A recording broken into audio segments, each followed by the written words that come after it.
Hello students, last வீடியோவில் நம்ம வந்து ஸ்டாஃபிங் ப்ராசஸில் வந்து நிறைய பாயிண்ட்ஸ் இருக்குது, நிறைய ப்ராசஸ் இருக்குது. அதில் வந்து ஃபஸ்ட்டு 2 பாயிண்ட்ஸை வந்து நம்ம வந்து டிஸ்கஸ் பண்ணோம். அதாவது estimating the man power requirement பற்றி பார்த்தோம், அதே போல் ரெக்ரூட்மெண்ட் அப்படின்றத பற்றி பார்த்தோம்.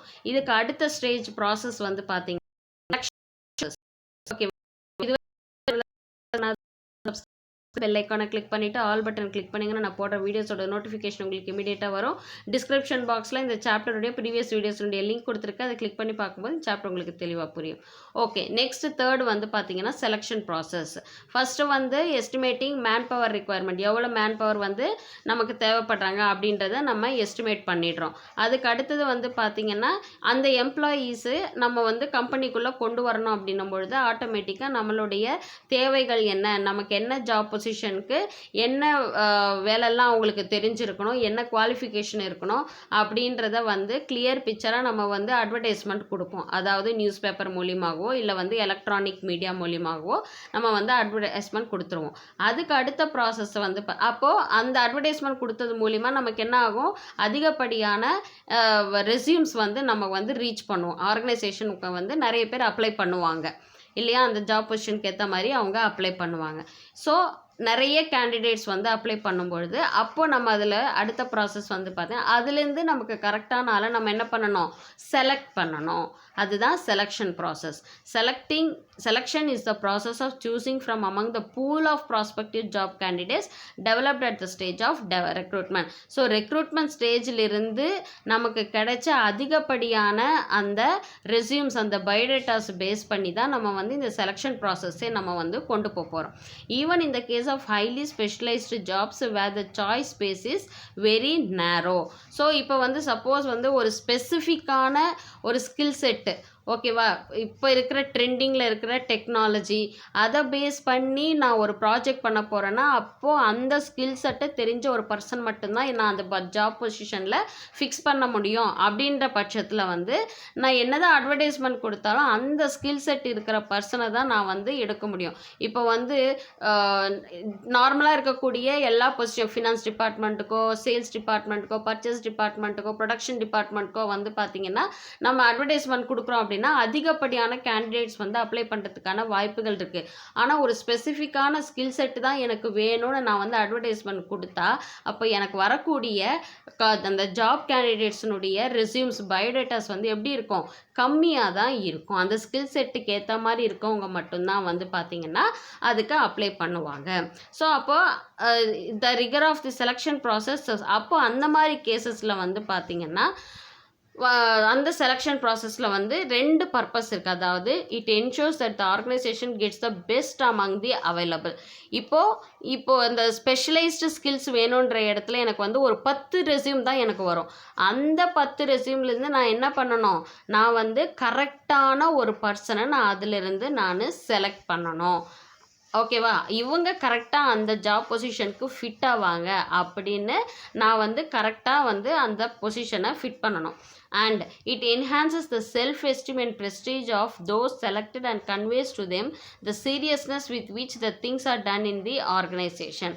ஸோ எடுக்கப்படக்கூடிய அந்த ஸ்கில் செட் இருக்கக்கூடிய ஒரு பர்சன் வந்து பார்த்திங்கன்னா, அந்த செலக்டட் பர்சன்ஸ் வந்து பார்த்திங்கன்னா அந்த பொசிஷனை வந்து கரெக்டாக ஃபுல்ஃபில் பண்ணக்கூடியவங்களாக, அந்த பொசிஷனுக்கான இம்பார்ட்டன்ஸ் புரிஞ்சவங்களாக இருக்கணும். ஓகேவா, ஸோ இது ரெண்டுமே வந்து இம்பார்ட்டன்ட் பர்பஸாக வந்து பார்க்கப்படுது. The rigor involves the host of tests and interviews described later. So இந்த மாதிரி இருக்கும் பொழுது என்ன ஆகும்னா அவங்களுக்கு வந்து நிறைய டெஸ்ட்டுங்க வைப்பாங்க, ஆப்டிடியூட் டெஸ்ட்டு, நிறைய டெஸ்ட்டு வைப்பாங்க, நிறைய ரவுண்ட்ஸ் ஆஃப் இன்டர்வியூஸ் வந்து டெக்னிக்கல் இன்டர்வியூஸ் வந்து அவங்களுக்கு வைப்பாங்க. Those who are able to successfully negotiate the test and the interviews are offered an employment contract. So இந்த மாதிரி இந்த ஸ்பெசிஃபிக்காக ஒரு ஸ்கில் செட் இருக்கிற ஒரு பர்சன்ஸ் அவங்க தேர்ந்தெடுக்கும் போது என்ன ஆகும் அப்படின்னா அவங்க கரெக்டாக அந்த ஜாப் பொசிஷனுக்கு ஃபிட் ஆவாங்களா அப்படின்றதுனால அவங்கள வந்து கரெக்டாக அனலைஸ் பண்ணுவாங்க. என்னதான் அவங்களுக்கு அந்த ஸ்கில் செட் அவங்க லேர்ன் பண்ணியிருந்தா கூட அந்த ஸ்கில்ஸ், அந்த ப்ராஜெக்டை வந்து கரெக்டாக எடுத்து அவங்க லீட் பண்ண முடியுமா, நடத்த முடியுமா அப்படின்றத ஒரு டெஸ்ட் மூலியமாகவும் அதே போல் இன்டர்வியூஸ் மூலமாகவும் அவங்கள வந்து அனலைஸ் பண்ணுவாங்க. அனலைஸ் பண்ணிவிட்டு அதுக்கேற்ற மாதிரி அவங்க என்ன பண்ணுவாங்க, அந்த எம்ப்ளாயீஸை வந்து செலக்ட் பண்ணுவாங்க. Written document containing the offer of employment. First வந்து அவங்களுக்கு வந்து அவங்கள வந்து அந்த ஜாப் பொசிஷனுக்கு அப்பாயிண்ட் பண்ணுவாங்க.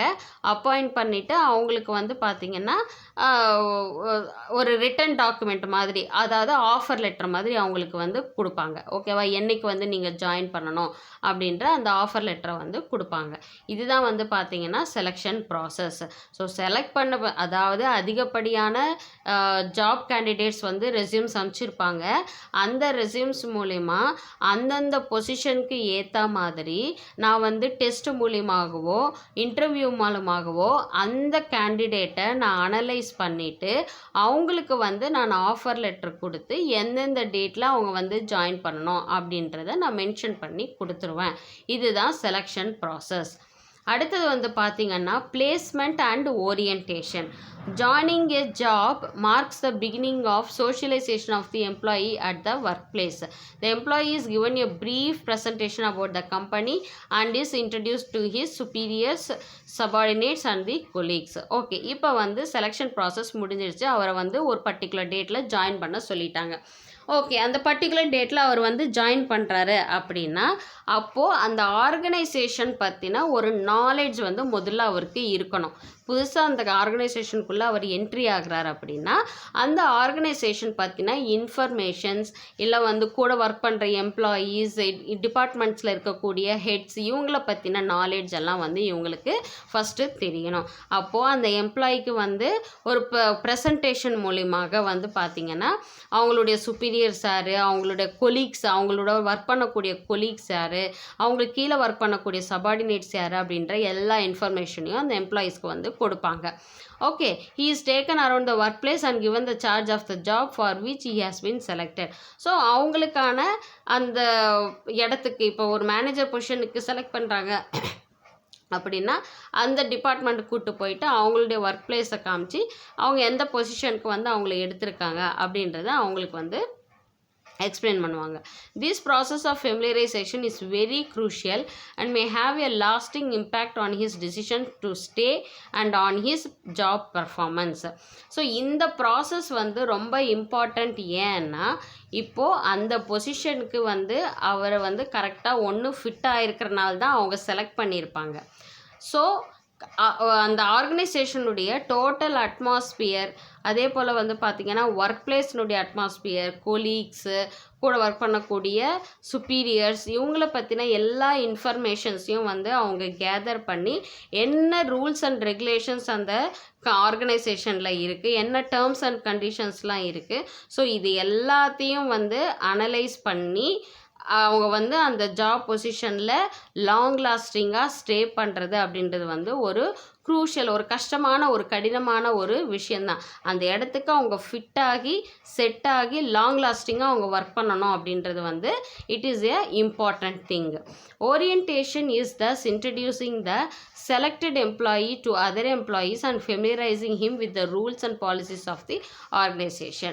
இப்போ ஃபஸ்ட்டு வந்து பார்த்திங்கன்னா நம்ம பார்த்தது எல்லாமே பிளேஸ்மெண்ட். அதாவது அவங்க இப்போ வந்து ஒரு ஜாப் பொசிஷனில் அவங்க உட்கார்றாங்க அப்படின்னா அவங்களுடைய சுப்பீரியர் யார், அவங்களுக்கு கீழே ஒர்க் பண்ணக்கூடிய சபார்டினேட்ஸ் யார், அதே போல் யாருக்கெல்லாம் அவர் ரிப்போர்ட் பண்ணணும். ஸோ இந்த மாதிரியான அவங்களுடைய ஜாப் பொசிஷனுக்கான எல்லா விஷயத்தையும் சொல்கிறது பிளேஸ்மெண்ட். ஓரியன்டேஷன் அப்படின்றது வந்து பார்த்திங்கன்னா introducing the selected employee to other employees and familiarising with, அதாவது ஒரு ஆர்கனைசேஷனுடைய ரூல்ஸ் அண்ட் ரெகுலேஷன்ஸ் என்ன, பாலிசிஸ் என்ன. இப்போ வந்து பார்த்திங்கன்னா இப்போ நார்மலாக ஒரு கம்பெனியில் போய் நீங்கள் ஜாயின் பண்ணுறீங்கன்னு வச்சுக்கோங்களேன். ஃபஸ்ட்டு 3 days வந்து உங்களுக்கு வந்து பார்த்திங்கன்னா ஓரியன்டேஷன் ப்ரோக்ராம், அப்படி இல்லைனா அது இண்டக்ஷன் ப்ரோக்ராம் அப்படின்னு சொல்லுவாங்க.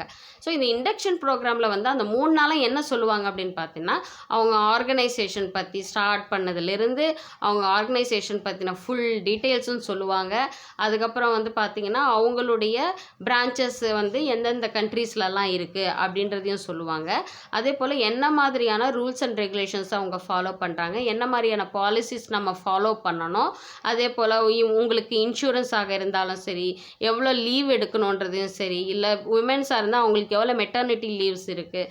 ஸோ இந்த மாதிரி எல்லா விஷயங்களும், சப்போஸ் அவங்களுக்கு என்ன மாதிரியான ட்ரைனிங் கொடுக்க போகிறாங்க, நல்லா ஒர்க் பண்ணால் என்ன மாதிரியான ப்ரமோஷன்ஸ் எல்லாம் அவங்களுக்கு கிடைக்கும், என்ன மாதிரியான போனஸஸ் அவங்களுக்கு கிடைக்கும், இன்க்ரிமெண்ட்ஸ் கிடைக்கும், இந்த மாதிரி எல்லா இன்ஃபர்மேஷன்ஸையும் வந்து பார்த்திங்கன்னா இந்த ஓரியன்டேஷன் ப்ரோக்ராம் ஆர் இண்டக்ஷன் ப்ரோக்ராமில் வந்து அவங்க கிளியர் கட்டாக கொடுத்துருவாங்க.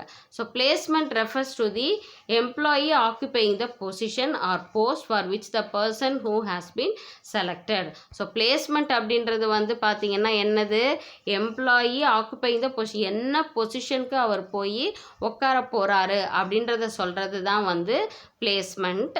அண்ட் ஓரியன்டேஷன் அப்படின்றது வந்து ஃபுல் ஆர்கனைசேஷனுடைய பாலிசிஸை வந்து தெரிஞ்சு வச்சுக்கிறது தான். ஓகேவா, இதுதான் வந்து 4th ஸ்டேஜ். 5th ஸ்டேஜ் வந்து பார்த்திங்கன்னா ட்ரைனிங் அண்ட் டெவலப்மெண்ட். ஓகே, இப்போ ஒரு ஜாப் பொசிஷனில் அவர் போய் உக்காந்தாச்சு. அடுத்தது அவருக்கு வந்து ட்ரைனிங் அண்ட் அவரோட ஸ்கில் செட்டை டெவலப் பண்ணுக்கு. What people seek is not simply a job but a career. Every one must have the opportunity to rise to the top. The best way to provide such an opportunities is to facilitate employee learning. இப்போ ஒரு job பொசிஷனில் நம்ம வந்து உட்கார வச்சுட்டோம், அவர் வந்து work பண்ணிகிட்ருக்கிறாரு. Okay, ஃபர்தராக அவர் வந்து நல்லா ஒர்க் பண்ணி அதில் நல்ல எக்ஸ்பீரியன்ஸ் கெயின் பண்ணிட்டாரு. அவருடைய ஒர்க்கும் வந்து அவ்வளோ கிளாரிட்டியாக அவ்வளோ நல்லா இருக்குது அப்படின்னும் பொழுது அடுத்த பொசிஷனுக்கு அவரை வந்து நம்ம தள்ளணும். அப்படின்னும்போது இப்போ சப்போஸ் வந்து ஒரு ஒர்க்கர் லெவலில் இருக்கவரை வந்து ஒரு மேனேஜ்மெண்ட் ஸ்டாஃப் லெவலுக்கு நான் வந்து அவரை கொண்டு போனோம் அப்படின்னா அப்போ அவங்களுக்கு வந்து ஒரு ஆப்பர்ச்சுனிட்டி வந்து க்ரியேட் பண்ணணும். அதற்கான ட்ரைனிங்ஸை வந்து ஆர்கனைசேஷன் ப்ரொவைட் பண்ணணும். Organisation have either inhouse training centres or have forged alliances with training and education institutes to ensure continuous learning of the employees. இப்போ ஆர்கனைசேஷன்ஸ் வந்து ட்ரைனிங்கை வந்து ஒன்று அவங்க கம்பெனிக்குள்ளேயே கொடுப்பாங்க, ட்ரைனிங் சென்டர்ஸ் மாதிரி வச்சு கொடுப்பாங்க. அப்படி இல்லை அப்படின்னா வேறு ஏதாவது ஒரு கம்பெனியோட ஒரு அலையன்ஸ் மாதிரி க்ரியேட் பண்ணி அங்கே ட்ரைனிங் கொடுப்பாங்க. இல்லை வந்து எஜுகேஷ்னல் இன்ஸ்டியூட்ஸ்லேருந்து யாராவது வந்து இவங்களுக்கு ட்ரைனிங் கொடுக்குறாங்க, எம்ப்ளாயீஸ்க்கு வந்து ட்ரைனிங் கொடுப்பாங்க. இந்த organisations to benefit it turn. இந்த ட்ரைனிங் கொடுக்கறது மூலியமாக ஆர்கனைசேஷன்ஸ்க்கும் ஒரு பெனிஃபிட் தான். ஏன்னா அவங்களுடைய ஸ்கில் செட்டு டெவலப் ஆகுது. ஸ்கில் செட்டு டெவலப் ஆனால் அதுக்கு நிகரான ப்ராஜெக்ட்ஸை அவங்க எடுத்து வந்து அவங்க ஆர்கனைசேஷன் எடுத்து நடத்த முடியும் போது ஆட்டோமேட்டிக்காக அது பெனிஃபிட்ஸ் டு ஆர்கனைசேஷன்.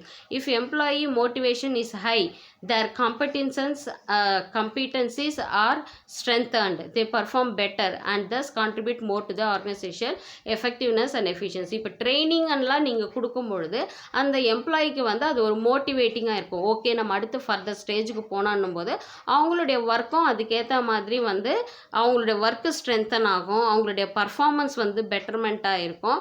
அப்போ ஆட்டோமேட்டிக்காக வந்து என்ன ஆகும், ஆர்கனைசேஷனுக்காக அதிக அளவில் உழைப்பு போடணும் அப்படின்ற அந்த எண்ணம் வந்து அவங்களுக்கு ஏற்படும்.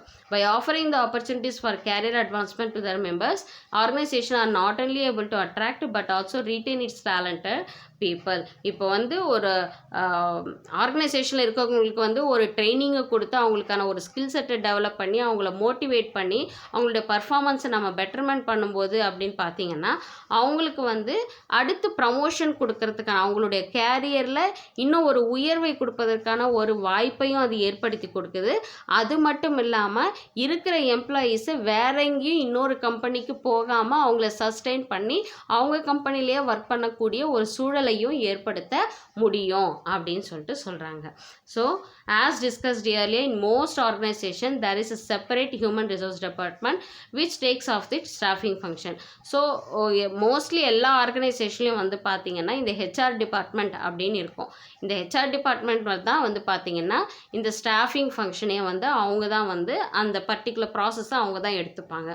ஏன்னா இப்போ மற்ற டிபார்ட்மெண்ட், இப்போ finance department, purchase department, sales department, manufacturing department, production department, so இவங்களுக்கெல்லாம் வந்து பார்த்திங்கன்னா அந்தந்த வேலைக்கு ஏற்ற மாதிரி எவ்வளோ பேர் எங்களுக்கு தேவைப்படுறாங்க அப்படின்றத இந்த டிபார்ட்மெண்ட்டில் இருக்கிறவங்க யாருக்கு வந்து ரிப்போர்ட் பண்ணுவாங்கன்னா ஹெச்ஆர் டிபார்ட்மெண்ட்டுக்கு சொல்லுவாங்க. எங்களுக்கு இவ்வளோ எக்ஸ்பீரியன்ஸில் இந்த குவாலிஃபிகேஷனில் எங்களுக்கு இவ்வளோ நம்பர் ஆஃப் எம்ப்ளாயீஸ் எங்களுக்கு தேவைப்படுறாங்க அப்படின்னு அவங்க ஹெச்ஆர் டிபார்ட்மெண்ட்டுக்கு சொல்லும்போது ஹெச்ஆர் டிபார்ட்மெண்ட் தான் அந்த ஸ்டாஃபிங் ப்ராசஸே வந்து அவங்க நடத்துவாங்க. Okay, so but in small organization the line manager is required to perform all the functions of the management. Suppose இதுவே வந்து ஆர்கனைசேஷன் பிஸ்னஸ் வந்து சின்னதாக நடத்துகிறாங்க, அதாவது ஒரு 10-15 பேர் வச்சு பிஸ்னஸ் நடத்துகிறாங்க, ஒரு 50 பேர் வச்சு ஒரு பிஸ்னஸ் நடத்துகிறாங்க அப்படின்னா அப்போ அந்த ஒரு பர்டிகுலர் பர்சன் அந்த ஓனர் மட்டுமே வந்து தான் பார்த்தீங்கன்னா இந்த எல்லா ப்ராசஸையுமே அவர் தான் வந்து செய்ய வேண்டியதாக இருக்கும். அதாவது பிளானிங் ஆகட்டும், ஆர்கனைசிங் ஆகட்டும், ஸ்டாஃபிங், டைரக்டிங் அண்ட் கண்ட்ரோலிங் அப்படின்ற எல்லா ப்ராசஸையும், ஈவன் ஸ்டாஃபிங் ப்ராசஸை கூட அவர் தான் எடுத்து நடத்துகிற மாதிரி இருக்கும். ஓகே, இதுதான் வந்து பார்த்திங்கன்னா அடுத்த பாயிண்ட்டு. ஸோ நம்ம இன்றைக்கி வந்து பார்த்திங்கன்னா செலெக்ஷன் ப்ராசஸ் வந்து பார்த்தோம். அதுக்கு அடுத்தது வந்து பார்த்திங்கன்னா பிளேஸ்மெண்ட் அண்ட் ஓரியன்டேஷன் பார்த்தோம். And then training and development பற்றி பார்த்தோம். ஸோ அடுத்த 3 ஸ்டேஜஸ் இருக்குது, அது நெக்ஸ்ட் வீடியோவில் நம்ம டிஸ்கஸ் பண்ணலாம். இதில் ஏதாவது உங்களுக்கு டவுட்ஸ் இருந்துச்சுன்னா கமெண்ட் செக்ஷனில் கமெண்ட் பண்ணுங்கள், உங்கள் டவுட்ஸை நான் கிளாரிஃபை பண்ணுறேன். ஸோ நெக்ஸ்ட் வீடியோவில் பார்க்கலாம். தேங்க்யூ.